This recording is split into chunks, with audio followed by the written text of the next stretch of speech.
A graça e a paz do Senhor Jesus, meus irmãos. Bom dia! O salmista diz: Ó, quanto amo a tua lei, é a minha meditação de todo o dia.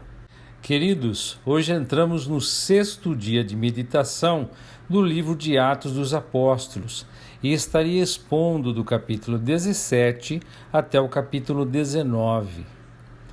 No capítulo 17, dos versos 1 a 9, de Filipos, Paulo e sua companhia viajaram para o oeste, na Grécia, até a Tessalônica.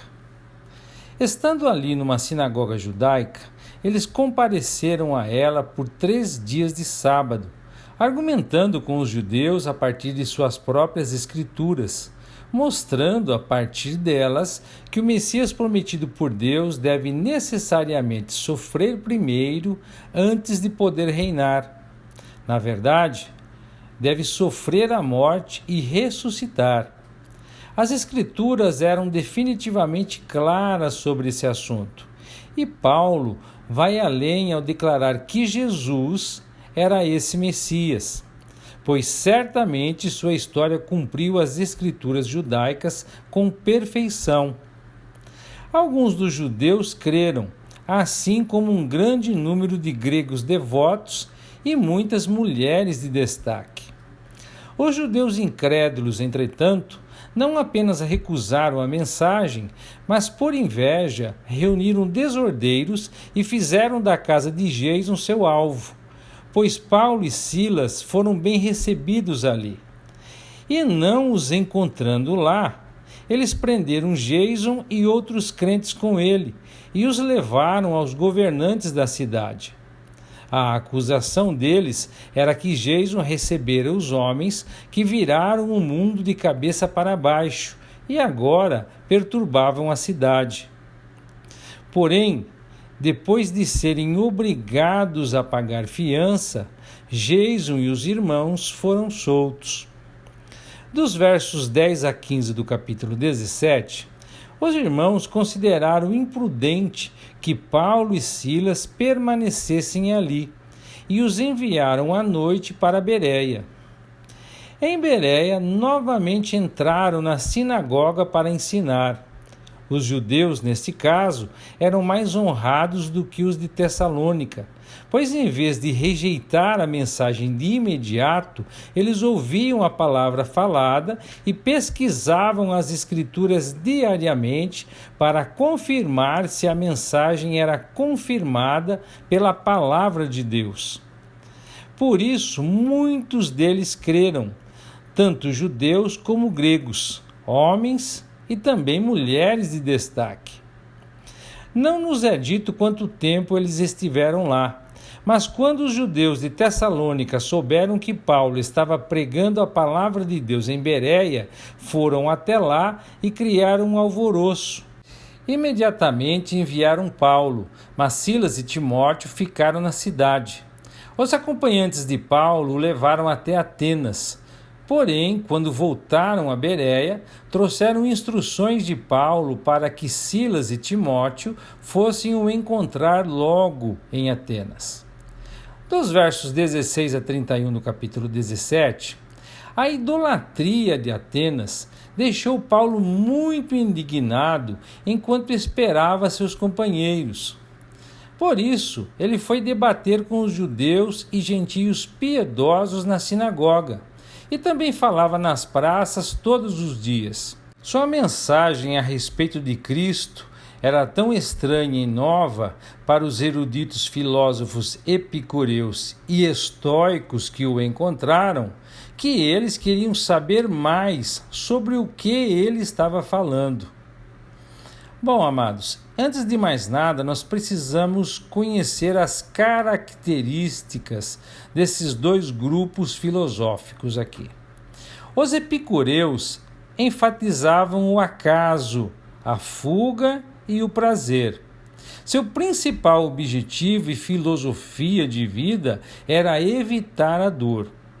Já os estoicos enfatizavam a fatalidade, a submissão e a importância de suportar a dor.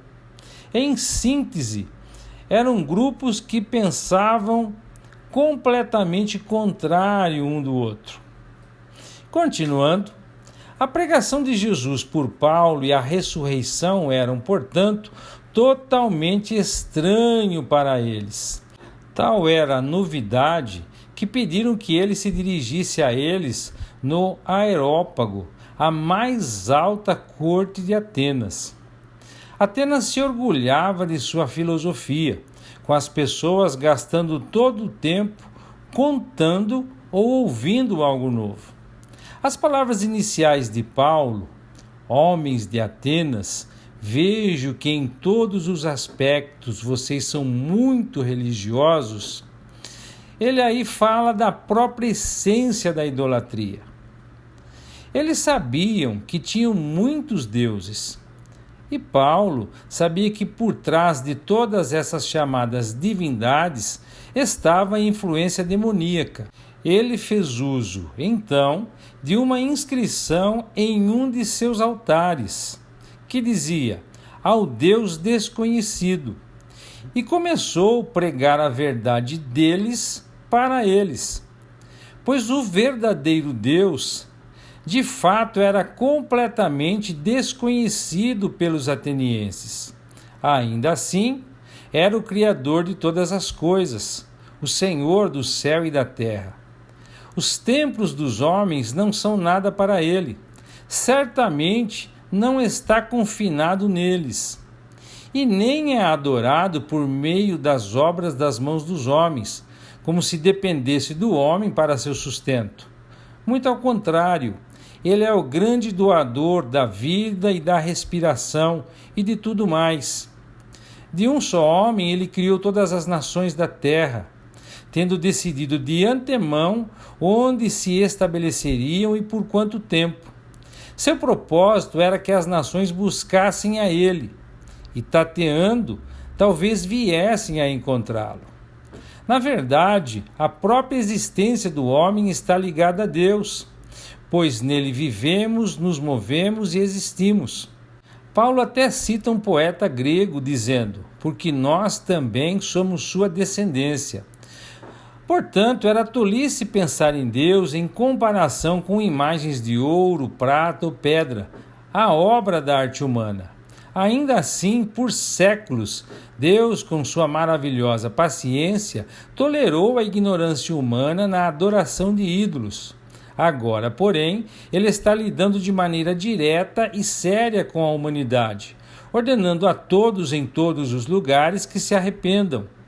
Pois ele estabeleceu um dia para julgar o mundo com justiça, por meio do homem que ele designou e mostrou a todos quem era através de sua ressurreição. Perceba, irmãos, que Paulo não fala de salvação, mas de arrependimento, pois era essa mensagem que os atenienses manifestadamente precisavam. Dos versos 31 a 34 do capítulo 17, alguns zombaram do relato da ressurreição, ainda outros atrasaram sua decisão, indicando que ouviriam Paulo novamente. Não houve perseguição direta em Atenas. No entanto, porque a cidade era tolerante com tudo em geral. E Paulo, evidentemente, não tinha nenhuma audiência judaica. A graça de Deus, no entanto, operou em alguns corações, tanto um homem quanto uma mulher mencionados pelo nome, e outros também creram, embora não mencionados nominalmente. No capítulo 18, dos versos 1 a 4, Paulo deixa Atenas e vai para Corinto, uma cidade tão livre e licenciosa como Atenas, mas onde o evangelho, mesmo assim, encontrou uma resposta. Lá ele encontrou um judeu chamado Áquila, que viera com sua esposa Priscila, da Itália. Eles foram expulsos de Roma por um edito de César contra os judeus. Não há indicação se eles eram cristãos naquela época, mas como Áquila e Paulo eram fabricantes de tendas, eles trabalharam juntos, Paulo ficando em sua casa. Todos os sábados, Paulo ia à sinagoga e buscava convencer tanto judeus como gregos.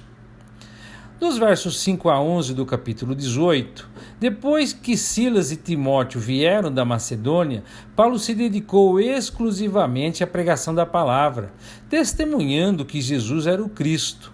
Porém, quando os judeus se opuseram e insultaram a Paulo, foi um momento decisivo. Paulo sacudiu suas roupas como se estivesse livrando-se de qualquer responsabilidade e os declarou responsáveis por sua própria destruição. Ele estava inocente, isto é, cumpriu seu dever de testemunhar para eles. E a partir daquele dia, anunciou sua decisão de ir para os gentios. Saindo da sinagoga, ele vai apenas ao lado, na casa de justos, um gentio, verdadeiro adorador de Deus. No entanto, Crispo, chefe da sinagoga com sua família, creram no Senhor, como fizeram muitos coríntios, sendo estes batizados. Em contraste com Filipos, Tessalônica, Bereia e Atenas, Corinto reivindicou uma longa permanência de Paulo e sua companhia. O Senhor ordenou isso claramente, encorajando Paulo em uma visão a falar abertamente, sem se conter, prometendo sua mão protetora sobre ele para preservá-lo da perseguição violenta, dizendo que ele tinha muitas pessoas naquela cidade. Paulo, portanto, ficou 18 meses ensinando a palavra de Deus ali. Nos versos 12 a 17 do capítulo 18, em uma tentativa dos judeus de condenarem Paulo pelo sistema judicial de Corinto, eles levaram a questão até Gálio, o novo governador, que reconheceu que a acusação dos judeus não era uma acusação adequada para aquele tribunal, pois a acusação deles era simplesmente religiosa, de que Paulo estava persuadindo os homens a adorarem a Deus de forma contrária à lei judaica. Gálio sabia que isso nada tinha a ver com as leis de seu próprio país. O juiz encerrou sumariamente o caso, reprovando os judeus por sua ignorância. A multidão, aproveitando-se disso para tomar partido contra os judeus, começaram a espancar Sóstenes, o chefe da sinagoga, diante do tribunal. Mais tarde, nós veremos Sóstenes como um crente, lá na primeira carta de Paulo aos Coríntios, no capítulo 1, verso 11. Mas aparentemente, nessa época em que ele foi espancado, ele estava se opondo a Paulo. Nos versos 18 a 23 do capítulo 18, Paulo ainda permaneceu em Corinto por algum tempo. Então se despediu dos irmãos antes de partir para a Síria, levando consigo Priscila e Áquila. Pode parecer estranho para alguns que Paulo, com seu conhecimento do Novo Testamento, fizesse um voto judaico. A referência ao seu cabelo torna quase certo de que era um voto de Nazireu, que incluía a abstinência de vinho e de cortar o cabelo durante certo período, no final do qual o cabelo era primeiro cortado e depois queimado, juntamente com outros sacrifícios, como um símbolo de consagração a Deus. Se o voto fosse cumprido fora de Jerusalém, o cabelo ainda podia ser levado até lá para ser queimado. Esses votos eram feitos ou em gratidão por bênçãos passadas, tais como a proteção divina que Paulo recebeu em Corinto, ou como parte de uma petição por bênçãos futuras. Uma vez que Paulo fora liberto da tentativa de ser justificado pela lei, a sua consciência estava livre para participar de práticas que, sendo cerimoniais ou culturais, faziam parte das questões indiferentes. Chegando a Éfeso, Paulo deixou Priscila e Áquila lá. Aparentemente, ele falou apenas brevemente na sinagoga, argumentando com os judeus, mas desejoso de estar presente em Jerusalém para a festa seguinte. Paulo partiu, apesar de ter sido convidado a ficar, prometendo voltar se Deus assim quisesse. Nada é dito sobre se Deus o estava guiando para ir a Jerusalém neste momento, mas parando em Cesareia, ele subiu para Jerusalém, visitando os santos apenas brevemente, antes de partir para Antioquia. A ajuda de Paulo em Antioquia foi muito mais apreciada e proveitosa do que em Jerusalém. Lá permaneceu algum tempo antes de viajar por toda a região da Galácia e Frígia para confirmar a obra ali estabelecida, fortalecendo os discípulos pelo ministério da palavra. Dos versos 24 a 28 do capítulo 18, depois que Paulo deixou Éfeso, um judeu chamado Apolo, nascido em Alexandria, começou a falar na sinagoga. Sua eloquência e conhecimento das Escrituras, juntamente com um espírito fervoroso, não podiam deixar de atrair a atenção para sua mensagem. Embora ele só conhecesse o batismo de João, Áquila e Priscila, ao ouvi-lo falar, o chamaram à parte e explicaram com mais profundidade sobre o caminho de Deus. Então Apolo, querendo ir para Acaia, a província do sul da Grécia, recebeu uma carta de recomendação dos irmãos em Éfeso. Ele foi de grande ajuda para os discípulos, ao mesmo tempo que falava com grande poder para convencer os judeus de que Jesus é o Cristo por meio das Sagradas Escrituras.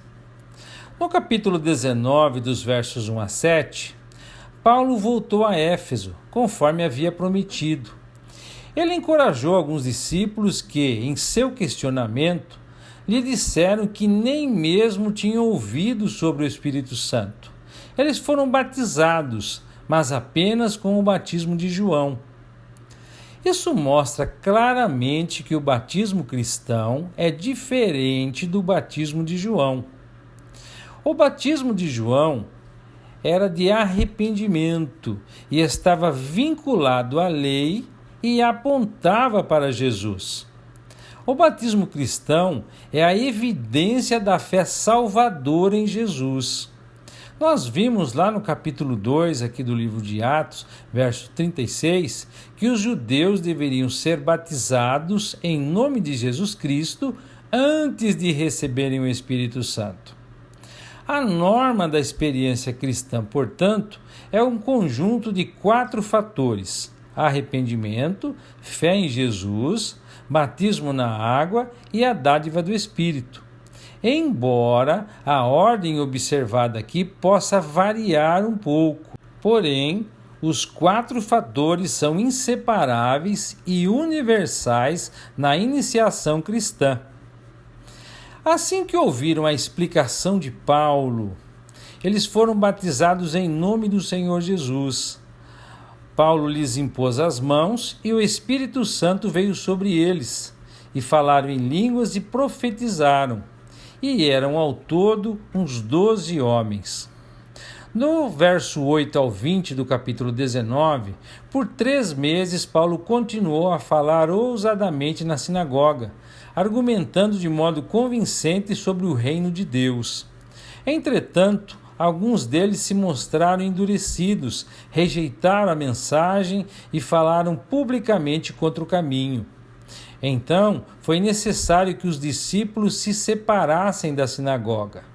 O próprio Paulo, entretanto, foi bem-vindo em uma escola dirigida por um homem chamado Tirano, onde ele continuou a disputar diariamente com outros que frequentavam lá. Isso foi mantido por 2 anos. A escola, evidentemente, sendo tão conhecida a ponto de atrair a atenção de tantas pessoas e gente de toda a província da Ásia, tanto os judeus como gregos ouviram a palavra do Senhor. Nessa época, em Éfeso, Deus apoiou sua palavra operando milagres especiais por meio de Paulo, com guardanapos e aventais que o tocaram, sendo levado aos enfermos que eram curados, e aos que eram possuídos por espíritos malignos eram libertos. É claro que isso não poderia deixar de atrair a atenção, e somos informados de exorcistas judeus itinerantes, reconhecendo o poder do nome de Jesus. 7 filhos de um homem tentaram então imitar Paulo, conjurando espíritos malignos por Jesus, a quem Paulo prega.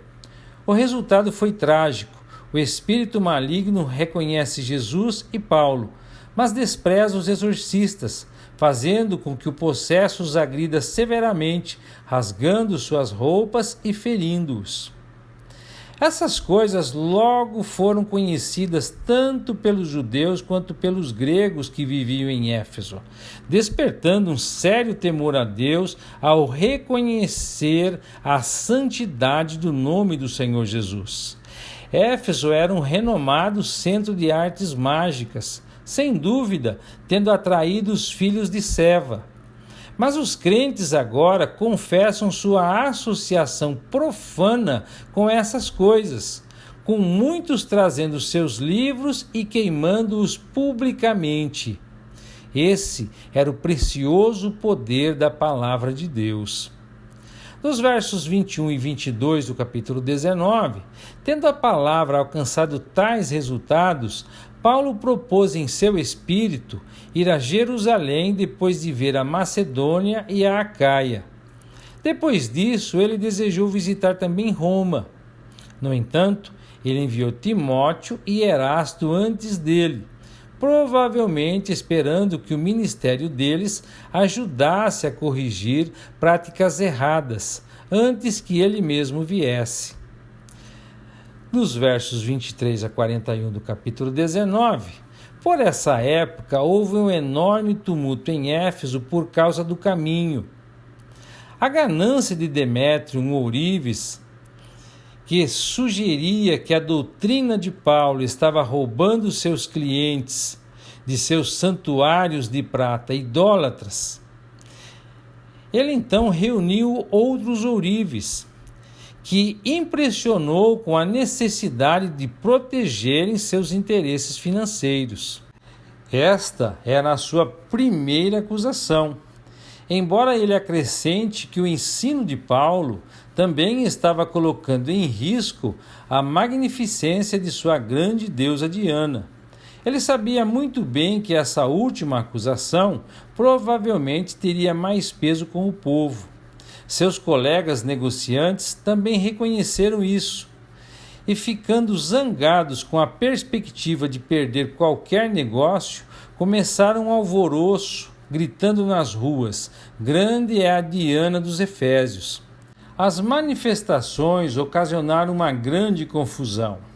Alguns conseguiram pegar 2 dos companheiros de viagem de Paulo, correndo com muitos outros para o teatro da cidade, o lugar apinhado de uma multidão barulhenta. Com a multidão reunida, Paulo viu isso como uma oportunidade de falar com eles e ele pretendia entrar. Os discípulos, porém, sabiamente o dissuadiram disso.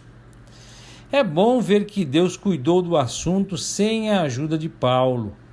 Os judeus, no entanto, procuraram tirar vantagem da situação, empurrando um deles, Alexandre, para assumir a plataforma. Paulo, mais tarde, escreveu sobre ele a Timóteo: "Alexandre, o latoeiro, me fez muito mal." Ele escreve isso lá na segunda carta a Timóteo, capítulo 4, verso 14. Sua intenção de incitar o povo contra Paulo foi derrotada quando o povo percebeu que ele era judeu, e por 2 horas o tumulto sem sentido continuou. Finalmente, o secretário da cidade, o escrivão da cidade de Éfeso, acabou conseguindo chamar a atenção do povo e acalmá-lo. Pelo menos ele era um homem razoável e apelou para o fato de que todos sabiam que Éfeso adorava Diana e a imagem que eles afirmavam caiu de Júpiter. Ele pede calma e abstenção de qualquer ação precipitada, dizendo-lhes que os homens que eles haviam capturado, Gaio e Aristarco, não eram saqueadores do templo nem blasfemadores de sua deusa. Ele sabia que esses homens não eram agitadores, mas que Demétrio estava causando a agitação. Ele diz a eles, portanto, que se Demétrio e os outros artesãos quisessem abrir uma acusação civil contra alguém, os tribunais estariam totalmente disponíveis. O secretário da cidade ainda os alerta para o fato de correrem o perigo de serem acusados de provocarem desordem, pois não havia motivo para o tumulto.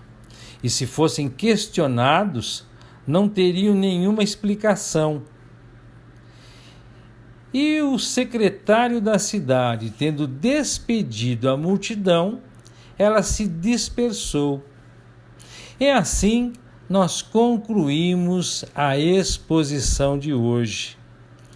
Amados, nós aprendemos de Paulo que não podemos pregar o Evangelho de Jesus sem a doutrina de Deus, ou a cruz sem a criação, ou a salvação sem o juízo. O mundo de hoje precisa de um evangelho maior, o evangelho completo das Escrituras, que Paulo, mais tarde em Éfeso, chamaria de todo o desígnio de Deus. Que o Eterno os abençoe e até amanhã, se Deus quiser.